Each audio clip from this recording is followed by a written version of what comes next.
Well, welcome. How's our Thursday? Pretty good. Those at home, welcome, and hopefully you're having a good start to your day as well. Um, anyone, I know a few of you in here may have already taken it, but how's the Spanish IA going? That's all right. Okay. All right. To see these things, all that. All right. So good luck for those who are doing their IAs or doing the oral exams, all that stuff. And pretty soon we'll be into the AP exam season as well. So good luck with that as we get closer and closer to it. All right. For today, we want to finish up the sources activity. I had you go home and complete the last part. And so we will do that together. We'll just quickly debrief that piece there, and then begin to take a look at what kind of assess what kind of China that Mao had created here. Very similar to what happened at when Lenin had passed away and Stalin passed away. There will be a power struggle as well in China, so we'll take a look at that too. And just know that tomorrow an assessment does open up. It's one of those that open up like on a Friday and closes on a Sunday. So make sure you're prepping. And do want to throw out there, since it is online, let's have some academic integrity as we are engaging in this. I have noticed there are some similarities in some responses. So be sure that we are showing some academic integrity there as well. And just as a reminder, I think yesterday in class, tomorrow we will not have a live Google Meet. I will have a Google Meet open just in case you want to stop in and ask some questions about the assessment, things that are on that review sheet. All right. Any questions or concerns before we start? Before we dig in? Well, let's go and find our sources activity. Let's put that up. That's fantastic. Let's do that.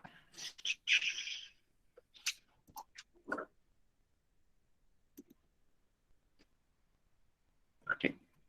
All right. So when we left off, so let's stay a moment. Let's get that organized. That'd be fantastic. We're on the last phase here, putting it together. And we want to make a claim here, or we want to prove our claim that Mao's policies had a far-reaching impact on the daily lives of the people in China, and the impact can be seen in the economic policies, cultural policies, and the level of control. And so I am curious to find out what kind of outside information you would bring in to help expand on this this claim here and your response. And outside information is information that isn't necessarily focused on in any of the sources that are attached with this assignment. So what could we bring from outside that help answer this, give more complete picture? So those at home, you can free put in the chat what you think, and I share that with the class and vice versa. What do we think here? What could be an outside piece of information that we could bring in that help answer this question?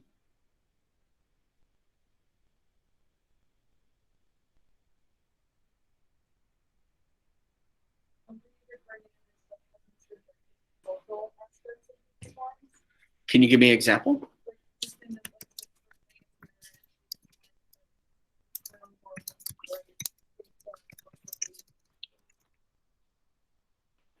They supported all of the economics. Okay, no, that's a good point. When we did in the sources that were included that had some criticism perhaps to it, didn't deal with the social pieces, like that directly impacted the dynamics of perhaps marriage would be it. So that's a really good point. All right, what else we put in there? Let's see if we can get this flowing here. I'd like to see if we can find 2 or 3 more pieces. What do you got?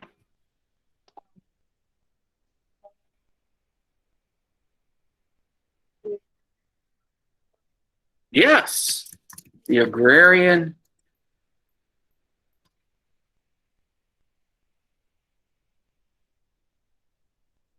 That was of 1950. All right. All right. So that's one. Okay. Agrarian is just a nice fancy way of saying farming. I remember long ago we used to teach AP US history, and they always refer to agriculture as agrarian. So I would just be consistent with that, and I get some puzzled looks right away. And I'm like, it's farming. There we go. Just like when they use the word husbandry, it's farming. All right, what else?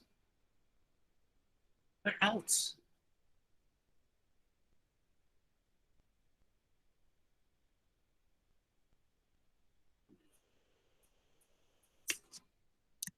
Here's a big one.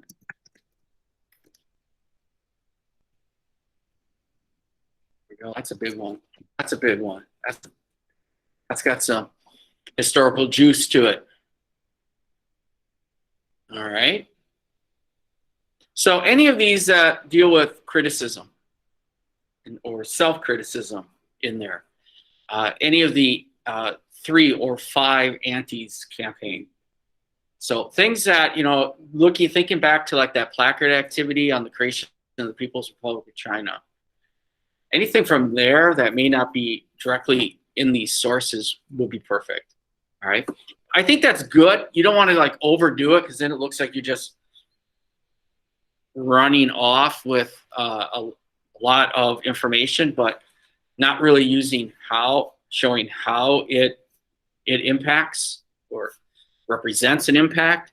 So that's good. So if we go look at these other sources here, so sources 1, 2, and 3, 4, we're looking for what would be a really good source from that list that could help you show impact. And I think yesterday we might have initially threw up source A, which dealt with the household marriage. It was about gender equality. So here we go. How about a different source?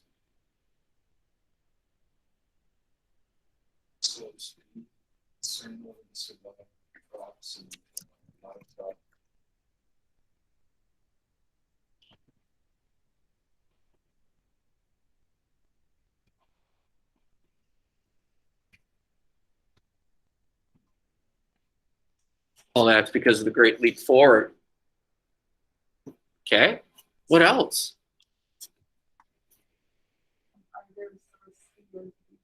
And what would you do with source C or D? I'm glad you brought that up. Yes, positive effects or positive impact of first 5-year plan. And, really we're looking at standard of living has improved. So that's a good one. Sometimes you just want to always be doom and gloom here. And there are a lot of, it does seem, when you look at the Great Leap Forward and the Cultural Revolution, there is more doom than goodness that comes out of them. All right, and the last one here, what could be another possibility here? We got A, we got B. You could have also done C and D separately as well to get that. So I guess if you look at source G is focusing more on what? The Cultural Revolution.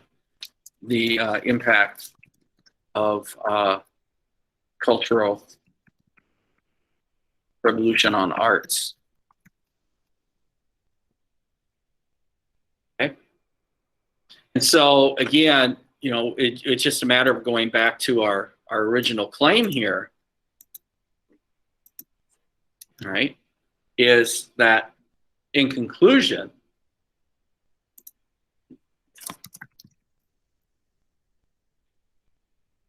Mao's policies had a far-reaching impact on the daily lives of the people in China. The impact can be seen in the economic policies, cultural policies, and level of control. Simple as that. Okay? So that would be a really nice response to that last question. All right? But one we don't necessarily have to demonstrate this year on an IB history exam. But that's how we would do it if we did. We would have been rock stars on it. I know we are, because statistics would show we would do well on this type of an exam.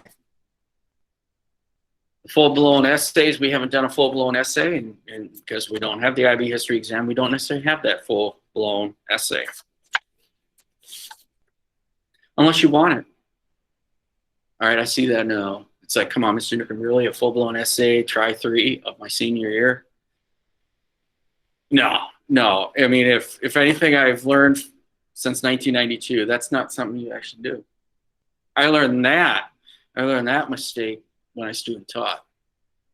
And then my cooperating teacher, he just let that train wreck happen. And then later on, I was like, let's reflect. He was like, thanks for letting me or conduct that train wreck. So there we go. We got all that. Any questions or thoughts, concerns with that? You should be able to easily submit that into Schoology. That would be fabulous. All right. I do want to go back and look here at this. After the Cultural Revolution, and even during the final stages of the Cultural Revolution, Mao's control is starting to wane. And some of it has to do with because he's just getting old. And when someone like, sometimes when you get old, your health is going to start failing as well. And that is going to be the case of Mao. Mao does die in 1976. And that would put me at about 9 years old. There we go. 9 years old when Mao had passed away. Not that I remembered that Mao had passed away. So I'm 9 years old. I was probably more concerned, see September, get more worried about what school is going to be like and how the baseball season is going. It's going to get ready. Am I going to play hockey again? That's probably my priorities at that time. But the big politics stuff, that'll be up to my parents at that time. Deal with that. But Mao does pass away in 1976. And it's a big moment, though, looking back, you know, in the whole geopolitical scene. A guy like the statue of Mao passing away is going to be big. And leading up to it, the outside world doesn't really know that inside the political workings of China, there is factions going on. There's factionalism that's occurring. By 1971, his age and health is breaking down. And there is this sense of urgency. You need to start thinking about who is going to be the next number one, who is going to take over. Some would think Zhou Enlai would be it. Lin Biao had died earlier. He was a potential, but he had died earlier. He was very much instrumental in the Little Red Book and creating the cult of Mao. He had died in a plane crash. And Zhou Enlai, the number 2 guy, is very popular, but he is a pragmatist. He sometimes is viewed as a rightist. And the Gang of Four, who's behind the Cultural Revolution, doesn't really care for Zhou Enlai. And Deng Xiaoping, he's been hanging out in the countryside with the peasants, but he's going to find a way to come back here. So you got factionalism between the pragmatists and the radicals here. And the radicals, they just want to keep going with this perpetual state of revolution, where the pragmatists were going to say, stop doing this stuff here. You know, their productivity has gone down. China's got to find a way to continue to modernize. Then the number 2 guy dies, Zhou Enlai, in 1976, January of 1976. He passes away, and that's a big blow to the pragmatists, because then that allows a kind of a compromise candidate by the name of Hua Guangfang to rise to power. And I say he's a compromise because he's kind of in between. He does support what the people of the Gang of Four, they're doing with the Cultural Revolution, but he is worried about the extremeness of it.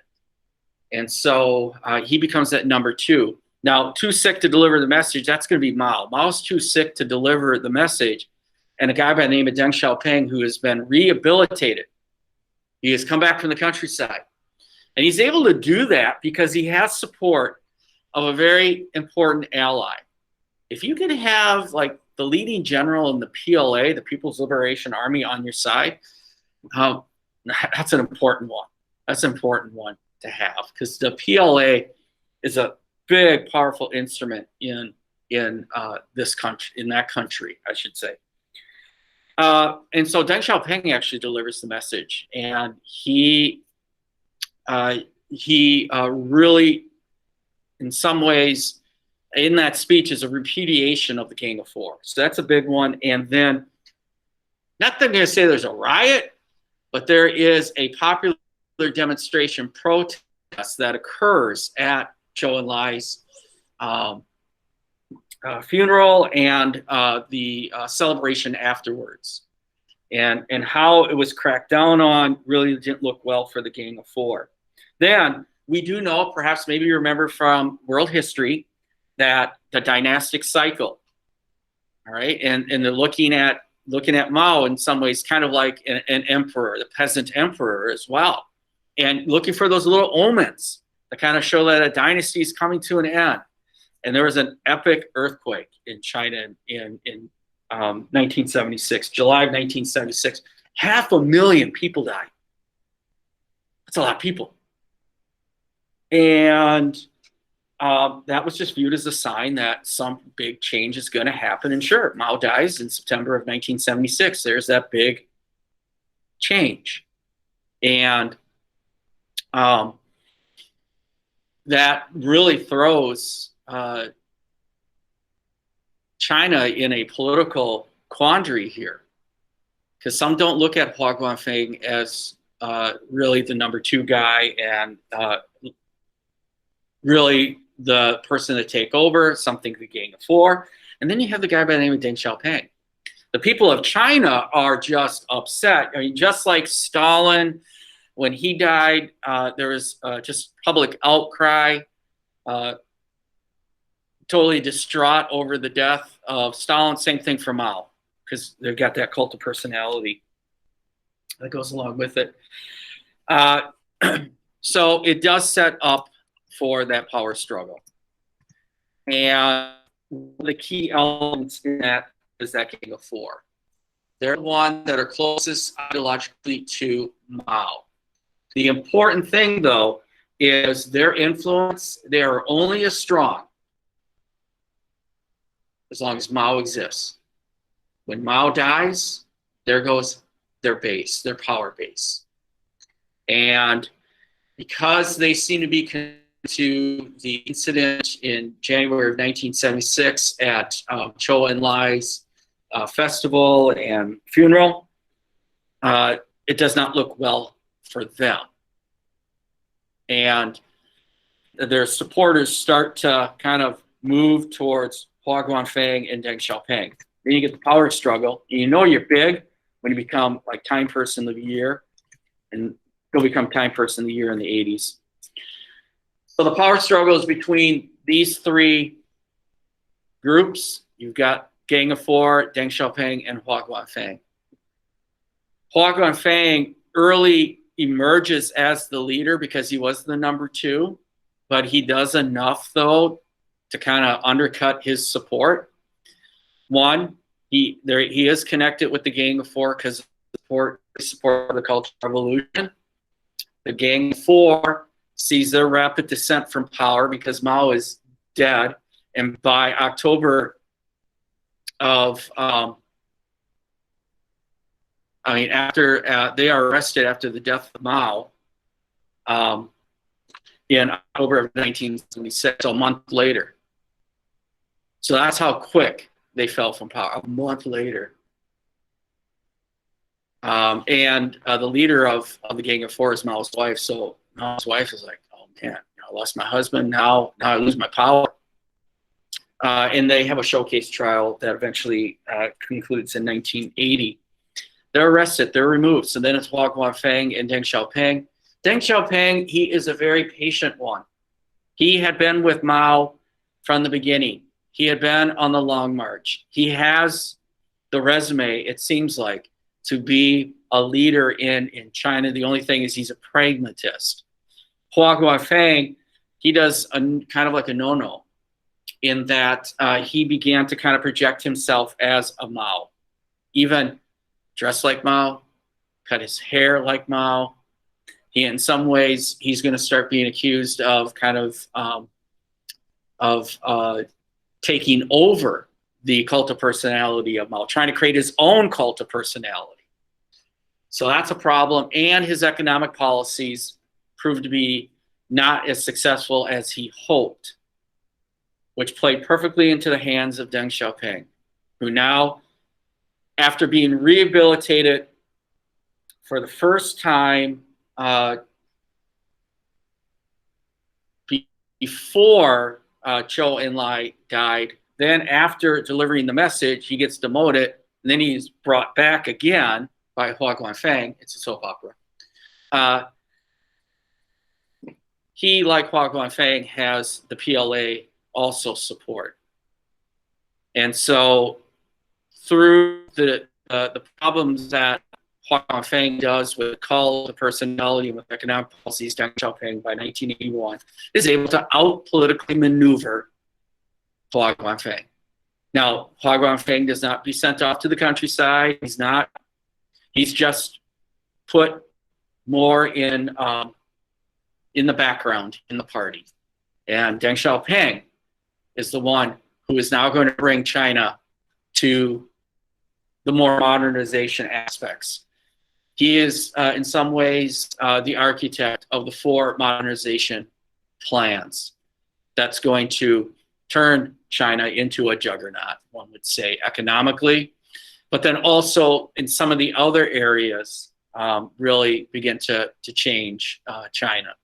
And I say he's the architect, but he's working on these plans way years earlier with other pragmatists like Zhou Enlai. It's just until he is in a position, he can put that into place. Now, he will be the leader of China till probably the early 90s. Probably about 90, 91, he'll step back. He is also kind of known as the architect of the Tiananmen Square massacre in 1989. So Deng Xiaoping may suggest in China that go get rich because it's glorious. He's not willing to give up political control. So that is a pragmatist in the Communist Party, I guess, when you look at it that way. All right, so with that said then, here is what I'd like you to do. Let's go to Schoology. All right, go to Schoology. And in Schoology, you should see the assignment that says Mao Zedong totalitarian. All right, something like we will do with Mao is like what we had done with Hitler and Stalin. All right, when you open up that link, it's going to look something like this, and you're going to look at, again, a number of areas and utilize the domestic and foreign policy activity. You can utilize the responses to the placard and what you know and what we've seen in the videos out there. And we want to evaluate to what level of a totalitarian is he, or how total of a totalitarian. We know that he's an authoritarian, but complete is he? And so when you are evaluating, just focus on the ones that you know, and assess them on that. If there are things on this list that we did not go over or you did not see in any of the activities, just evaluate on what you know that you think he was good at, him and the Communist Party was good at, and where you think he was not good at. And then ultimately put him on the scale 1 to 10. 7 to 10 kind of puts him in that totalitarian category. All right. And he's the third one that we've looked at. So when you stack him up against Hitler, Stalin, where do you think do you think he is more of a totalitarian than those two, or if one of those others? Make that determination. All right. We will take about 15 minutes to work on it. So those at home, make sure you stay on and do this. Those that are here, you can work with a historical buddy on it. Just make sure that you put who you worked with, their name on it, and you just have to submit one form. Okay? So let's take 15 minutes. So that means we will come back together as a class at about 10:45. Okay? All right, so let's bring it together here. All right, so let's bring it together. Let's see if we can put some finishing touches here, and then I'll give you some time. Should have some time here to finish up some unfinished tasks or do some prepping for the assessment tomorrow. But looking at this is how far of a totalitarian state did Mao create? All right, so if we look at this scale here, he's kind of all over the place. And when we look on that pie chart and we go up even further, we can see perhaps the breakdown of it. But crunching all these numbers together, he averages an 8. When you put it all together, he's at an 8. And so when we look at, what goes into it as an 8 out of 10, that's pretty good. So where does he seem to excel at? The China that he's creating, where does it seem to excel at?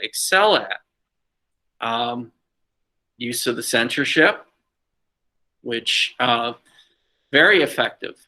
And when you look at the censorship and the frame of thinking, and using propaganda and using the media, very effective. So that historians will agree with that. And the youth, in some ways, next to the peasants, the youth is a very instrumental part of some of the programs and implementing these programs, like the Cultural Revolution. So again, historians will most likely agree with that one as well.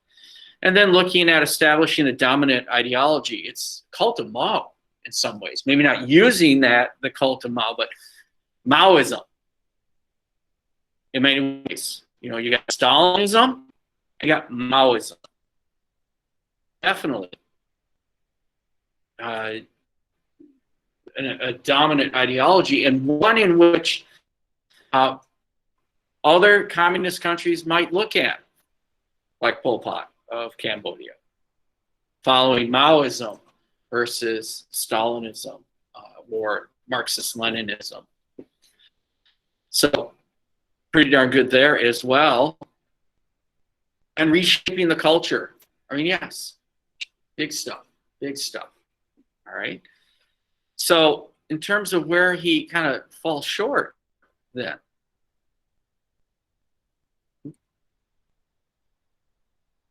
There we go. In terms of, there was at least we placed a greater emphasis on domestic policy. So we really don't see how he used the armed forces. But,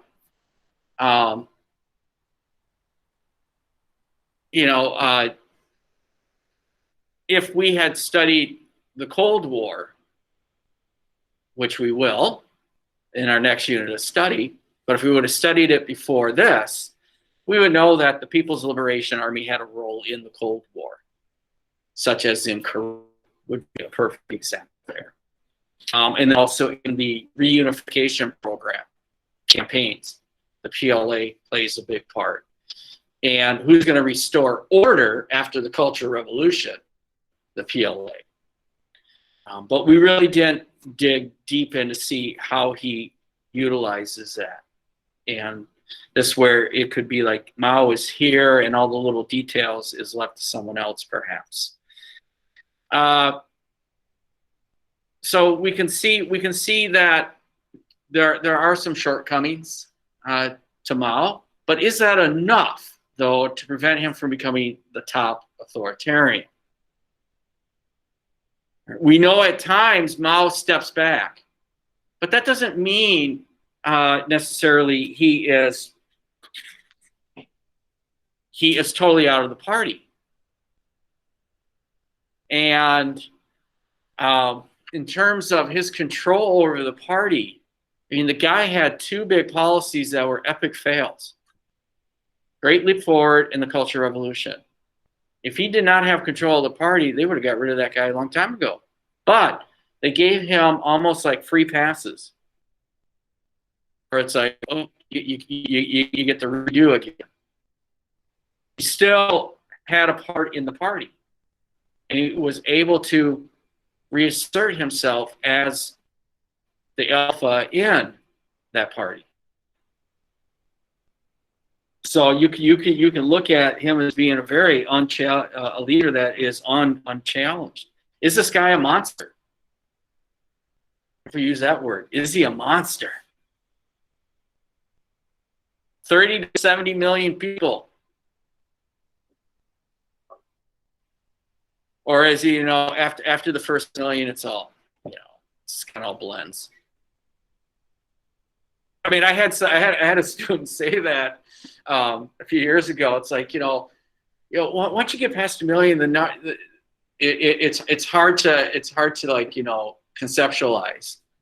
And it's like, he's not, I'm sure if Mr. Swenson was in here, with numbers and statistics, he'd be like, what? Freaking out. And then even you could find a quote, Stalin would kind of say that too, with those numbers. Is he a monster? Is Mao a monster? Well, I see some people like, yeah, well, yeah. Others like, no.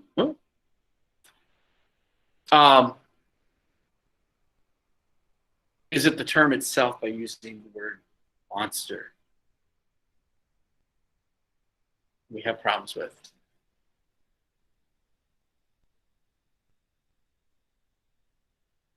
Nate, I mean, you're right.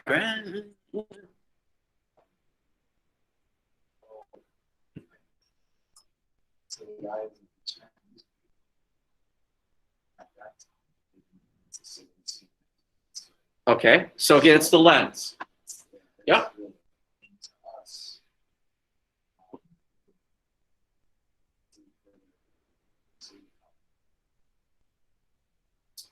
Consider them at one, but at that time, that's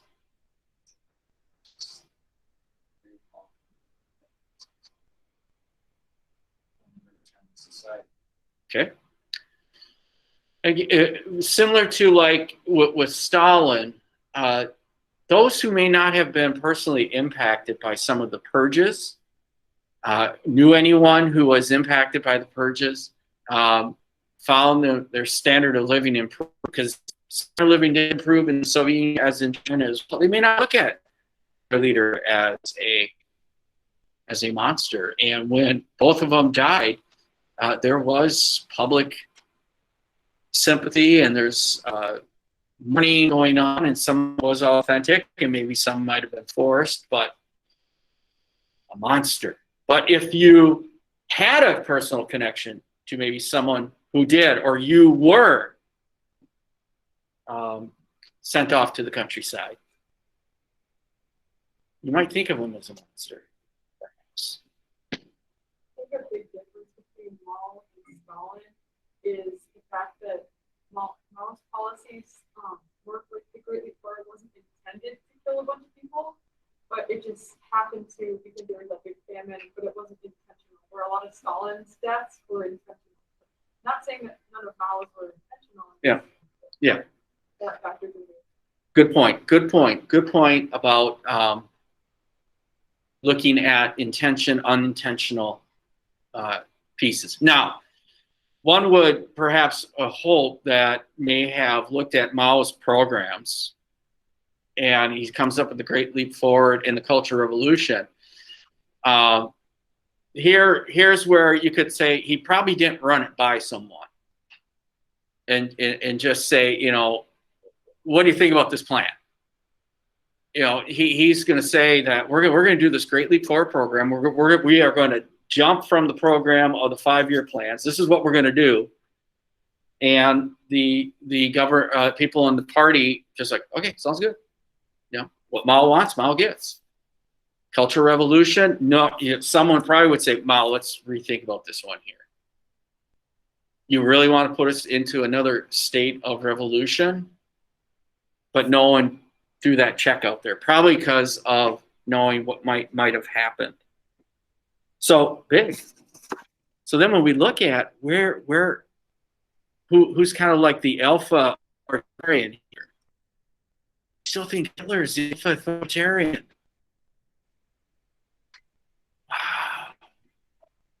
Wow. And then you got Mao, and then you got Stalin. Whoa, man of steel. What?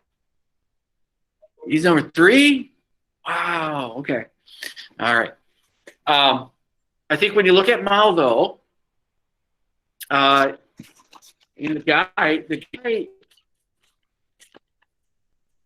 leader of the People's Republic of China from 1949 to 1976, and his health gave out. But he was kind of the leader of the Communist Party after the Long March. All right, so we're looking at about mid-30s here is when he is kind of the head of the Communist Party. So he is a figure to be reckoned with. And even to this day, there is still a kind of like a cult of personality for Mao. It's still relatively untouchable. You're not supposed to trash talk Mao. All right, you don't have to mention him necessarily, but you just don't trash talk the guy. Those officials that tried to trash talk him, they were demoted. Yep. Oh man, does it really matter where I think it's like, you know, I may differ with some of the order. These 3 are we purposely picked these 3 because they are the most complete. They clearly are. And I think I was starting to make a case here where I think maybe this guy is the top one. And country's still communist. Right? Country's still communist. He is, again, that he's still revered in China. But looking at the moment in time in which he led it, what he said, what he did, he would have pretty closest to control. He could start it and stop it.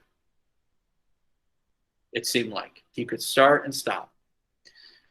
And closest, similar to Stalin, similar to Hitler, closest friends, may not necessarily last long as well. But I think Mao ranks up there. Hitler's a top guy as well, but I might have Mao and Hitler in my book. So I'm going the communist route versus the fascist route. I think in the left wing leaders are a little bit more totalitarian than the right wing leaders are. They got a little bit more staying power.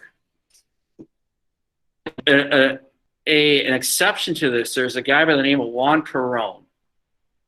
And do we know where Juan Perón was a leader of? There's a musical, Evita, because of his wife, Evita or Eva Perón, Argentina. His party that he started, the Peronist Party or the Perón Party, still exists, and the leader of Argentina is a Peronist. So in the Americas, Juan Perón has staying power. He no longer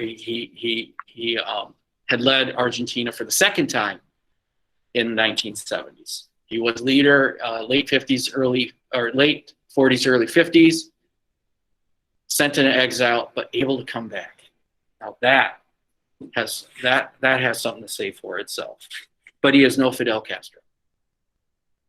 Again, Fidel Castro is a left wing.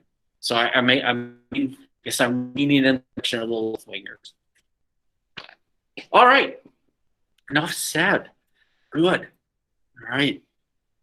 I'm usually very hesitant to share my thoughts on that stuff. So here we go.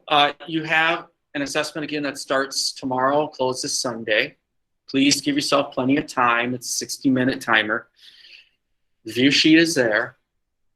So take time to do that. Tomorrow we will not have a live Google Meet, but I will have a Google Meet open just in case you pop in and want to ask some questions. You go right ahead. Remember, tomorrow is it's a Flex Friday day, so schedule's a little different. We're going to start off the day though with a little advisory, and then go from there. All right? So make sure that you are aware of that schedule. Any questions, thoughts, concerns? Either at home or here. All right. I'm actually going to give you 15 minutes to kind of decompress, maybe use this work time to prep for your Spanish IA, get your math done, get your social studies done that you didn't have done. Utilize this time. All right. Those at home, you can exit and go and have a fantastic Thursday.